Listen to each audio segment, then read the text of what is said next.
पहली चीज़ जो आपके अंदर होगा वो परमेश्वर का डर होगा। आप लोगों से तो नहीं डरेंगे,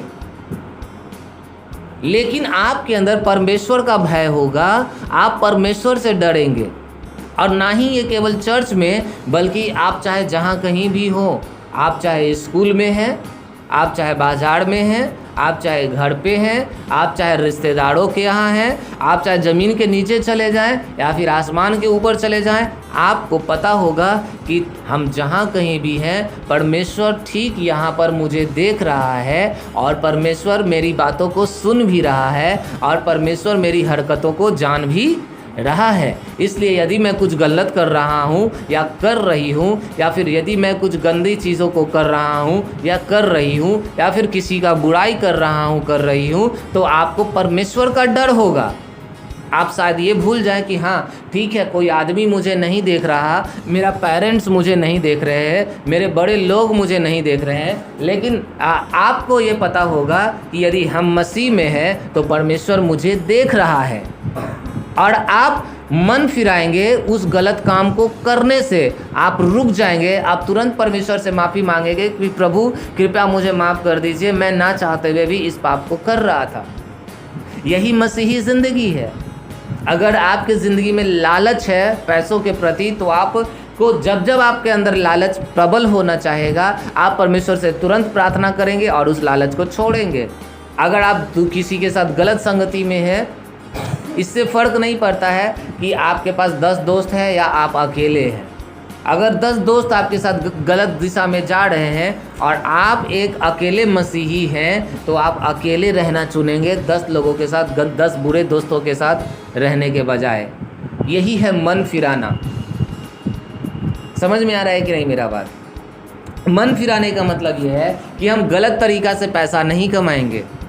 मन फिराने का मतलब यह है कि हम भूखे रह जाएं, लेकिन फिर भी हम गलत तरीक़ा से पैसा नहीं कमाएंगे। मुझे परमेश्वर पर यकीन है कि मुझे किसी को धोखा देना नहीं पड़ेगा, मुझे किसी को ठगना नहीं पड़ेगा, मुझे किसी का हड़पना नहीं पड़ेगा। क्योंकि आपको पता है लोग कर्ज में और बीमारी में बहुत अधिक रहते हैं। क्यों? आप देखिएगा, जो लोग डॉक्टर के यहाँ ज़्यादा जाता है, बाबाओं के यहाँ ज़्यादा जाता है, यानी कि जिनके पैसे में बरकत नहीं होती है, वो उस प्रकार के लोग होंगे जो दूसरों का पैसा हड़पने का काम करते हैं। किसी से कर्ज ले लेंगे लेकिन वो उसको चुकाना नहीं चाहते हैं। जो आपको कर्ज देता है वो आपसे मांगते मांगते थक जाता है, बेचारा मांगने वाला शर्मिंदा हो जाता है, लेकिन जो कर्ज लिया है उनको शर्म नहीं आता। समझ रहे हैं कि नहीं? आप समझ रहे मेरी बातों को? तो हमें देखना होगा, जो लोग कर्ज के श्राप में हैं, बीमारी के श्राप में हैं, उनके ज़िंदगी में ये एक चीज़ कॉमन रहेगा। क्या कॉमन रहेगा? कि वो किसी से पैसा तो लिया है लेकिन वो उसको देना नहीं चाहता है। कुछ लोग हैं जो देना चाहते हैं लेकिन उनके पास है नहीं, लेकिन कुछ लोग ऐसे भी हैं जिनके पास है तो बहुत, लेकिन वो वापस देना नहीं चाहते। तो अगर इस तरीके का व्यवहार, यही है मसीहत। यदि आप मसीह में हैं तो आप किसी का पैसा ले करके आप खुश नहीं रह सकते। आपको लगेगा कि कितना जल्दी हम उस व्यक्ति का पैसा उसको वापस कर दें, आपका दिल कचोटते रहेगा, आपके अंदर से अंतरात्मा से आवाज़ आती रहेगी। और यही पहचान है कि आप परमेश्वर के साथ एक हैं। मसीही जब आप बन जाते हैं, तो जब आप कुछ भी छोटा से छोटा गलती करेंगे तो आपको पश्चाताप होगा। अगर आप एक दिन चर्च नहीं आएंगे तो आपके अंदर से आपको पश्चाताप होगा कि हम कितना बड़ा गलत किए, कितना बड़ा पाप करें। और इसी के बारे में कहा जाता है, बाइबल कहती है कि मन फिराओ क्योंकि स्वर्ग का राज्य निकट आ गया। तो आप सब मेरा बात समझ रहे हैं? आपको क्या करने का ज़रूरत है? मन फिराने का ज़रूरत है। पहले आप जो पैसा कमाते थे वो आप अपना घर चलाने के लिए पैसा कमाते थे, लेकिन मसीह में आने के बाद, यीशु मसीह के पीछे जब आप चलने लगते हैं तो आप नहीं कहते हैं कि आपका पैसा आपका पैसा है। चाहे वो 10,000 हो, चाहे वो 50,000 हो, चाहे वो 5 लाख हो, चाहे वो करोड़ों रुपया ही क्यों ना हो। एक सच्चा मसीही अपना पैसा को अपना कभी भी नहीं कहता। वो अपना पैसा परमेश्वर के काम में लगाता है। चर्च के काम में लगाता है, सुसमाचार का प्रचार करने के लिए किताब बांटने में लगाता है, गरीबों को, अनाथों को, विधवाओं को मदद करने में एक सच्चा विश्वासी अपना पैसा लगाता है। यही है मन फिराव। देखिए, अब कुछ लोग सोचते हैं कि हम बाइबल खरीद लिए तो हम मसीही बन गए। कुछ लोग समझते हैं कि हम चर्च में चले जाते हैं तो हम मसीही बन गए। हमको परमेश्वर अगर बीमारी से ठीक कर दिया है तो हम मसीही बन गए हैं। लेकिन मसीही होने का ये अर्थ नहीं है।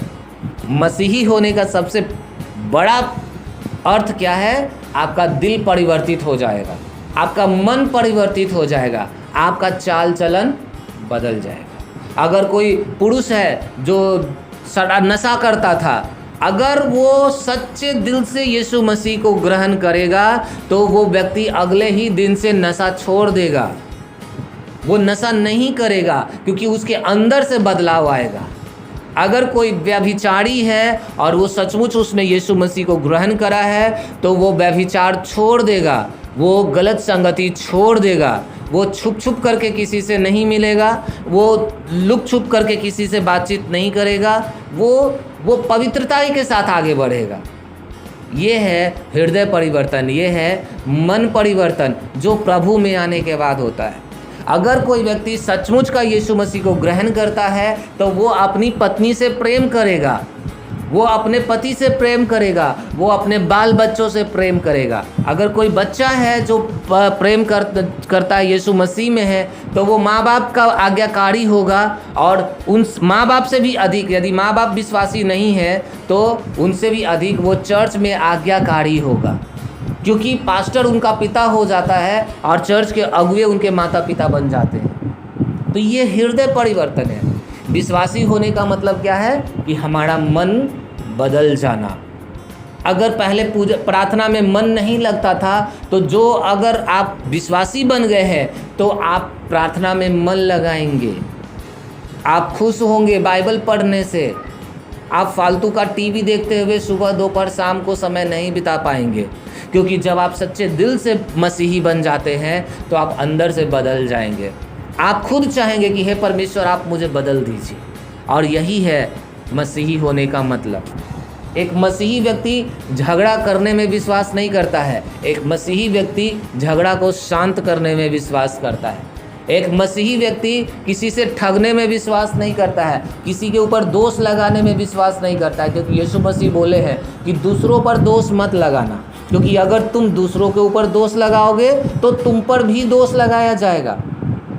आज हम लोग कई मसीहियों को देखते हैं जो दूसरों के ऊपर दोष लगाते रहते हैं, तुम तो ऐसे हो, तुम तो वैसे हो, तुम तो ये किया, आप तो ये करे। अब एक सच्चा बस मसीही व्यक्ति अब कभी भी घमंडी नहीं हो सकता। एक सच्चा मसीही व्यक्ति कभी भी घमंडी नहीं हो सकता। तो अगर आप मसीह में हैं तो अपने आप को जांचना है, क्या आपका मन परिवर्तन हुआ है, क्या आपका दिल परिवर्तित हुआ है। चंगा हो जाने से आप मसीही नहीं बनिएगा, याद रखिए। आशीष मिलने से मसीही नहीं बनिएगा। समझ में आ रहा है कि नहीं मेरा बात? तो मसीही बनना है, अगर यीशु मसीह का बेटा और बेटी बनना है, अगर परमेश्वर के राज्य में जाना है और परमेश्वर के राज्य को देखना है और सचमुच चाहते हैं कि दुनिया यीशु मसीह का तारीफ करे आपके कारण, तो आपका हृदय परिवर्तित होना चाहिए, आपका मन परिवर्तित होना चाहिए। आपको पवित्र आत्मा याद दिलाएगा कि देखो तुम इस काम को कर रहे हो, ये गलत काम है। एक सच्चा मसीही व्यक्ति बिना बाइबल पढ़े, बिना वचन पढ़े सो नहीं सकता है। एक सच्चा मसीही व्यक्ति जब वो सुबह में उठेगा सबसे पहले उसको पास्टर का वचन याद आएगा कि पास्टर क्या सिखाए थे। एक सच्चा मसीही व्यक्ति रात को सोएगा, परमेश्वर का वचन सोचते हुए सोएगा। रात में परमेश्वर उसको दर्शन भी दे सकता है, उसके सपने में भी आ सकता है। एक सच्चा मसीही व्यक्ति कभी भी शांत नहीं बैठेगा अगर उसके आस पड़ोस के लोग प्रभु में नहीं हैं तो वो अपना मेहनत करेगा, अपना जी जान लगा करके वो खोजेगा कि हम किसको चर्च में लेके जा सकते हैं, हम किसको चर्च में लेके जा सकते हैं। एक सच्चा मसीही व्यक्ति अंदर से बदल जाता है। तो आपको मसीही बनना है, आपको बदलना है, आपके अंदर पवित्र आत्मा काम करना चाहिए। एक जो विश्वासी होते हैं वो प्रार्थना करने से थकते नहीं हैं और कभी भी उदास नहीं रहते। याद रखिएगा, क्योंकि जब आप मसीह में हैं तो परमेश्वर नहीं चाहता है कि आप उदास रहें। हाँ, कई बार ऐसा होगा कि सब कुछ इतना ज़्यादा खराब रहेगा, आपका स्थिति, आपका पारिवारिक स्थिति, सब कुछ इतना ज़्यादा खराब रहेगा कि आपको हंसने का मन नहीं करेगा।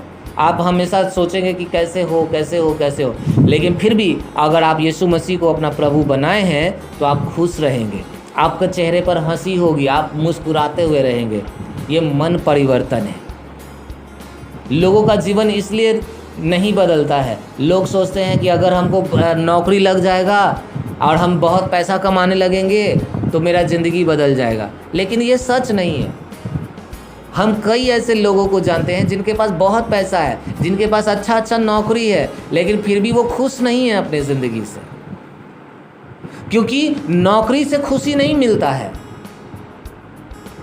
समझ रहे हैं कि नहीं मेरा बात? नौकरी से खुशी नहीं मिलता है, खुशी परमेश्वर से मिलता है, खुशी पवित्र आत्मा से मिलता है। परमेश्वर जब चाहेगा तो वो आपके अंदर पैदा करेगा, और वो कब चाहेगा? जब आप अपना हृदय बदलेंगे तब। कभी भी आपको ये नहीं कहना चाहिए कि आप जो कमाते हैं वो पैसा आपका है। अगर आप जो कमाते हैं वो पैसा आपका है तो परमेश्वर उसको कभी आशीष नहीं देगा, क्योंकि परमेश्वर उन चीज़ों को आशीष नहीं दे सकता है जो परमेश्वर के राज्य को बढ़ाने के लिए नहीं है। परमेश्वर मतलबी लोगों से संबंध नहीं रखते हैं, परमेश्वर स्वार्थी लोगों से मतलब नहीं रखते हैं। परमेश्वर को वो लोग पसंद हैं जो नम्र बने, जो दीन बने, जो आज्ञाकारी होकर के परमेश्वर का काम फैलाए। अगर आप केवल अपने बारे में सोच रहे हैं तो आप ज़्यादा समय तक परमेश्वर के आशीष का लाभ नहीं ले पाएंगे।